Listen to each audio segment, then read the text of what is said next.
ለምንድነው ሴቶች የሚናገሩትና የሚያደርጉት ነገር የማይመሳሰለው ብለህ አስበህ ታውቃለህ? ይሄ ብዙ ወንዶች ጋር ያለ ግልጽ ያልሆነ ነገር ነው። ሴቶች ብዙ ጊዜ ያንተን ስሜት ላለመጉዳት ወይንም መጥፎ ላለመሆን ትናንሽ ተስፋ የሚሰጡ ነገሮችን ይነግሩሃል። አሊያም ደግሞ ያንተን ስሜት በማይጎዳ መልኩ በቀላሉ እንድትሸነፍ ያደርጉሃል። ነገር ግን እነዚህን ነገሮች ማወቅና መረዳት ያለብህ አንተ ነህ።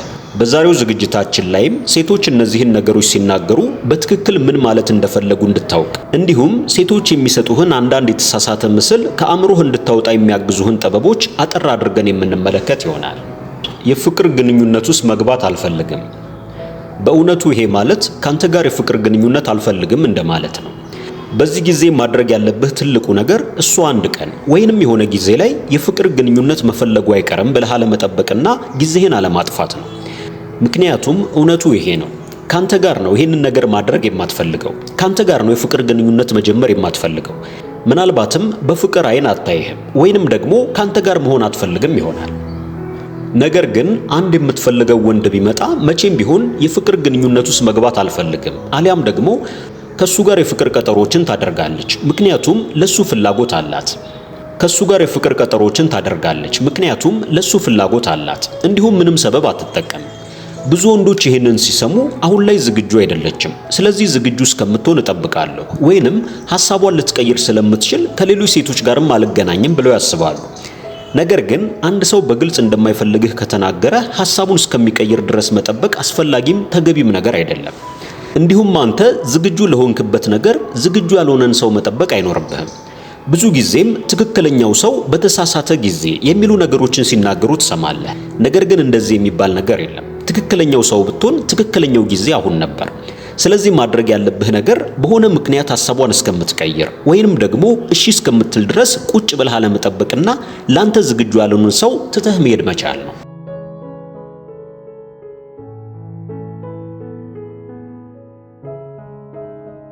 ያንተነትን ዋጋ የምታስወድደው ዝቅ የምታደርገው አንተ ራስህ ነህ። አስፈላጊ እንደሆንክ ለራስህ ደጋግመህ ንገረው። የሰውነት ተመንህ፣ የሞራል መጠንህ፣ መንፈሳዊ ዋጋህን አታሳንስ። ሴቶች አንተን ራስህን በገለጽክበት መንገድ ነው የሚተመኑ። በመሆኑም ለራስህ ዝቅተኛ ቦታን አትስጥ። በሁሉም ቦታ እየተገኘህ ራስህን አታርክስ። ድንጋይን ብዙ ሰው እንደ ወርቅ የማይፈልገው እንደ ዳይመንድ የማይመኘው በሁሉም ቦታ የሚገኝ ስለሆነ ብቻ ነው።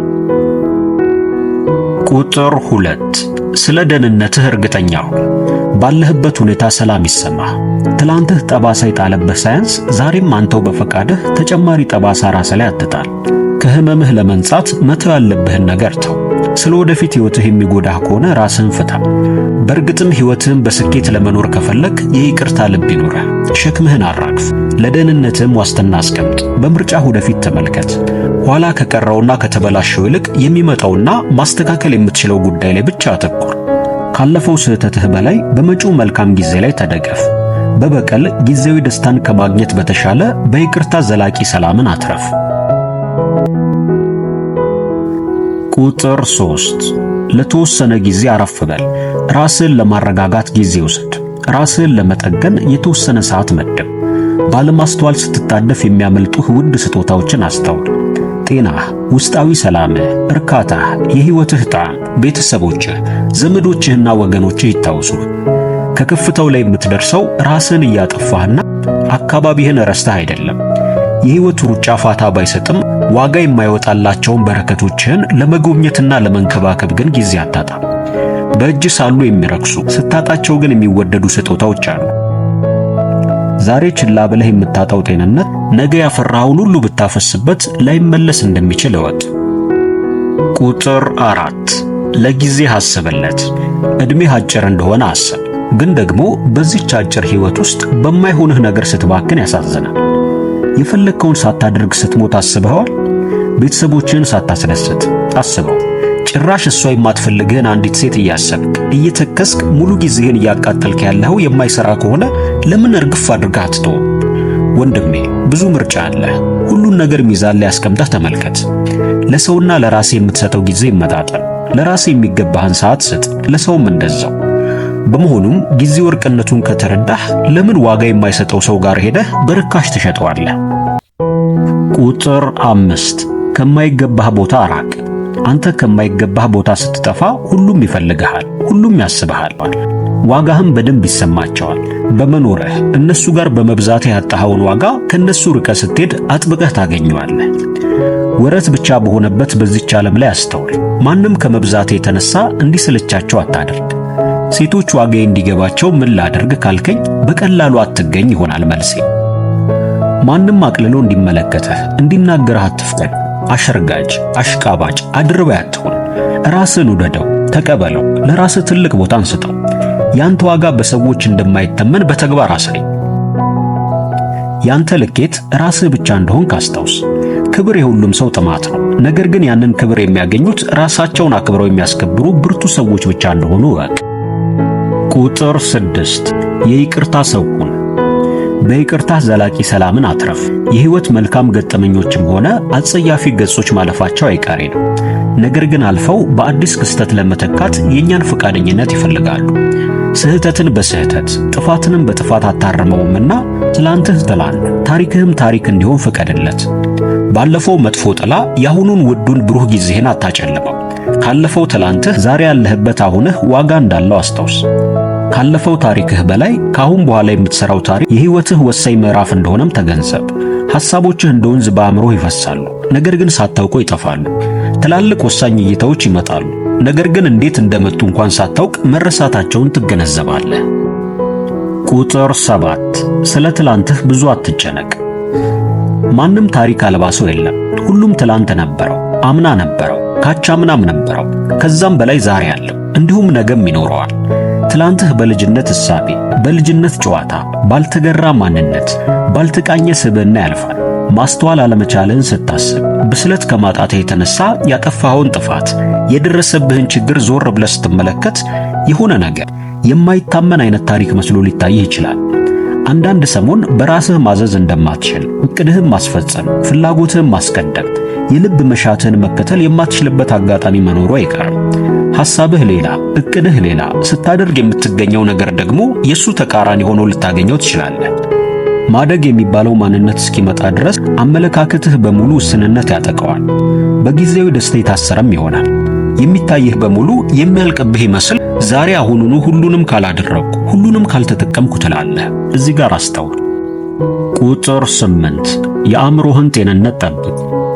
አንዲት ሴት ጎዳችኝ ብለህ የአእምሮ ሰላምህን የምትበጠበጥ ከሆነ፣ እሷን ለማስደሰት አእምሮህን የምትረብሽ ከሆነ ይሄ ምን ማለት መሰለህ? እሷን እንዲሞቃት ብለህ ቤትህን በሳት ማያያዝ ማለት ነው። ስለዚህ ለማንም ይሁን ማን የአእምሮ ሰላምህን ማንም እንዲበጠብጠው አትፍቀድ። ምክንያቱም አለመናደድም አለመጎዳትም እጅህ ላይ ስላሉ። ደስታህ የራስህ ይሁን። ደስታህ የሚሸጥና የሚጣል እንዲሆን ራስህ ላይ ጦርነትን አታውጅ። እንዲሁም ለራስህ ትክክለኛ ሁን። ስለ ሌሎች እያሰብክና እየተጨነቅ ብዙ አትባክን። ይህ ልምምድ የማትፈልገውን ነገር በግድ ወደ ማድረግ ያሸጋግርሃል። አይሆንም የማለት ፍላጎት ካለህ አይሆንም ማለት አለብህ እንጂ ለምን የማትፈልገውን ታደርጋለህ? ሌሎች ሰዎችም እንዲወዱህ አታስመስል። ራስህን ሁን። መንገድህንም ለሌሎች ብለህ በፍጹም አትቀይር። ሌላው ደግሞ አሁን የተመኘሃትን ሴት ከመቅረብህ በፊት የምታልመው ሌላ ነገር ነው። በንግድ ከፍ ያለ ደረጃ መድረስ፣ መሪ መሆን፣ ውጭ ሀገር መሄድ፣ ብቻ ልታሳካው የምታስበውና የምታልመው ህልም ነበር። እናም የተመኘኸው ነገር እንዲሆንልህ ማለትም በንግድ በጣም ስኬታማ ብትሆን አሊያም ደግሞ ውጭ ሀገር ብትሄድና ሰርተህ ጥሩ ደረጃ ላይ ብትደርስ ይችን ልጅ ፈልጋት ነበር ወይ ብለህ አስብ። ወይንስ አሁን ችግር ላይ ስላለህን ይሁን እሷም ከተገኘች ብለህ የቀረብካት? ሁሌም ቢሆን ራስህም ምን ላይ ሆነህ ነው ማየት የምትፈልገው? የተመኘኸውን ለማግኘት ማስተካከል ያሉብህን ነገሮች ዋጋ ከፍለህም ቢሆን ማስተካከል አለብህ። መልክህም መቀየር ባትችልም ሰውነትህን በስፖርት የዳበረ እንዲሆን ማድረግ ትችላለህ። ያለባበስ ስታይል እንዲሁም ንጽህናህን ማሳደግም ካንተ ይጠበቃል። በመሆኑም ህልሙን ያሳካና የተመኘውን ነገር በጥረትና በስራ ያገኘን ሰው ማንም ነው የሚፈልገው። ስለዚህም ሴቶች ጥቅመኛ ስለሆኑ አይደለም፣ ገንዘብ ያለውና ህልሙን ያሳካ ሀብታሙ እንደሚፈልጉት ማንም ሰው ቢሆን የተሻለ ነገር ይፈልጋል። ስለዚህ አንተም ማስቀደም ያለብህን ነገር አስቀድም። ግልጽ የሆነ ህልም፣ ግብና ዓላማም ይኑር። ውድ ቤተሰቦቻችን ለዛሬ የነበረንን ዝግጅት በዚያ አበቃን። በቀጣይ በተለያዩ አዝናኝና አስተማሪ ፕሮግራሞች መልሰን እስከምንገናኝ ድረስ ለቻናላችን አዲስ ከሆናችሁ ሰብስክራይብ፣ ላይክ እና በምንሰራቸው ፕሮግራሞች ዙሪያ ያላችሁን ሐሳብና አስተያየት በመጻፍ ቤተሰብ ይሁኑ እንላለን። መልካም ቆይታ።